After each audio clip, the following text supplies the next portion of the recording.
আসসালামু আলাইকুম। আমি লেফটেন্যান্ট KSM ইনতিসার ইনজামাম, বাংলাদেশ নৌবাহিনীর একজন। আজ আমি কোনো দলের না, কোনো সংগঠনের না, আমি আজকে জনগণ। আজকে আমি জুলুমকারীদের বিরুদ্ধে ডাক। আমাদের নেভাল একাডেমিতে ঢুকতেই শেখানো হয় আল্লাহর পক্ষে লড়াই করো। ধর্ম, বর্ণ, জাতি নির্বিশেষে সত্যের পথে, নীতির পথে, ন্যায়ের পথে রুখে দাঁড়ানো যেমন একজন মুসলিমের দায়িত্ব, তেমনি প্রত্যেক জনগণের দায়িত্ব। আজ আমি প্রত্যেক জনগণের জন্য সেই ডাক। আমার এই ডাক কতদূর যাবে আমি জানি না, তবে বন্ধ করানোর জন্য রাজাকার, PNP ইত্যাদি নাম দেওয়া হবে। দাড়ি দেখে বলবে আমি জামাত শিবির, তবে আমি একজন বীর প্রতীক সন্তান। আমার বাবা আর্মিতে ছিলেন এবং মাননীয় প্রধানমন্ত্রী আপনার সাথেই SSF-এ চাকরি করেছেন। তবে জনগণ এইসব আর খায় না। Enough is enough. আমাদের দেশ আজ ভালো নেই। আমাদের জনগণ আজ আর্তনাদ করছেন। এই আর্তনাদ আজকের না, এই আর্তনাদ 2009 সালে যখন 57 জন অফিসার মৃত্যুবরণ করেন, খুন করে ফেলা হয়, মৃত্যুবরণ। এর মধ্যে ছিলেন আমার বাবার আর্মির কোর্সমেট, আমার বন্ধুদের বাবা এবং আরও অনেকেই। 1971 সালেও এত অফিসারের মৃত্যু হয়নি। আজকে ছাত্র আন্দোলনের উপর যেই কিল অন সাইট অর্ডার দিয়েছেন, ওই দিন সেটা কই ছিল মাননীয় প্রধানমন্ত্রী? আজকে আমার এই প্রশ্ন সেই সকল অফিসারের পক্ষ থেকে যাদের চাকরি কেড়ে নিয়েছিলেন এক রাতের মধ্যে এবং পর্যায়ক্রমে আরও যাদের চাকরি শেষ করে দেন। প্রত্যেকটা অফিসার এবং তাদের পরিবারের আতঙ্ক আমার মনে এখন আছে। পিতৃহীন সন্তানদের কান্না কেউ ভোলেনি। আজকে ছাত্রদের বিরুদ্ধে এবং জনগণের বিরুদ্ধে যে আচরণ, এই আচরণ কোথায় ছিল বিডিআর জওয়ানদের সাথে? ছাত্রদেরকে রাজাকার ডেকে আপনার ছাত্রলীগকে লেলিয়ে দিয়ে কেমনে পারলেন? কিন্তু সেদিন অফিসাররা কিছু করতে চাইলে কোনো ধরনের সিদ্ধান্ত আপনি দিতে পারলেন না তো।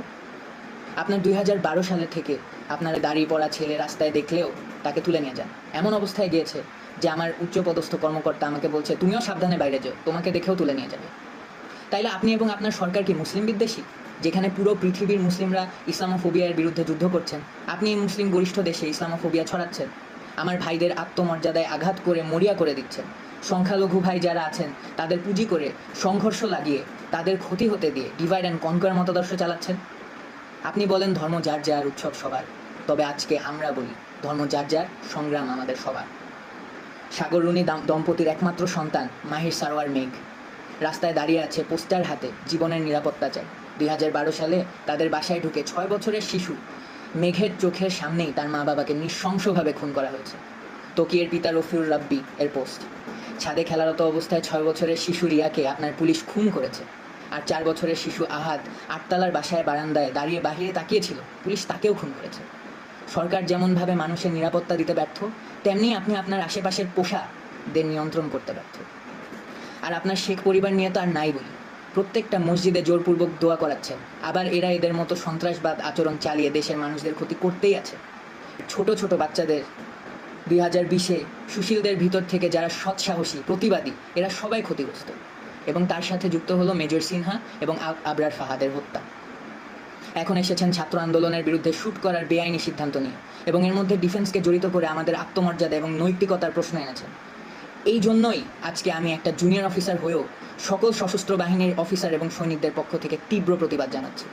আপনার কারণে আজ সারা বিশ্বের সামনে আমরা লজ্জিত এবং আমাদের ভাই বোনদের সামনেও আমরা সমালোচিত। ছাত্রদের ছোট একটা আন্দোলন, সেইটার উপায় না করে কেন আপনার এই গেদর লীগকে আমাদের ছাত্রদের উপর লেলিয়ে দিলেন? কেন? এখন আর এটা ছাত্র আন্দোলন পর্যায়ে নেই ম্যাডাম। আপনার এবং আপনার পোশাদের সময় শেষ, ইনশাআল্লাহ। আজ আমার বার্তা শেখ হাসিনার কাছে না, আজ আমার বার্তা সবার আগে আমার সৈনিক, নেভির নাবিক এবং এয়ারফোর্সের এয়ারম্যানদের নিকট। আপনারা আমাদের ভাই, আপনাদের শক্তিতে শক্ত 3 বাহিনী। আপনারা যদি চান জনগণের পক্ষে, আপনারা সবচাইতে বড় ঢাল।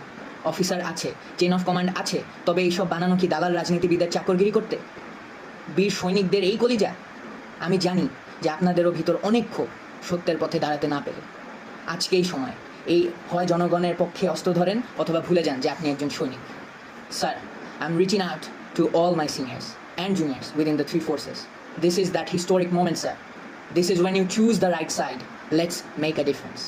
স্যার, আমি আপনাদেরকে একজন একজন করে রিচ করতে পারিনি, কারণ কার মনে কি সেটা বোঝা আমার পক্ষে সম্ভব না। আমার এই জন্যই বের হয়ে আসতে হলো, কারণ আমাদের মনের কথা কারো না কারো তুলে ধরতেই হবে। তার জন্য হলাম আমি বলির বকরা। সবাই আমরা সুসন্তান, আমি জানি। আপনারা জনগণের পক্ষ যেতে দ্বিধাগ্রস্ত হবেন না। Either take power to assist the citizens of the nation to make things right.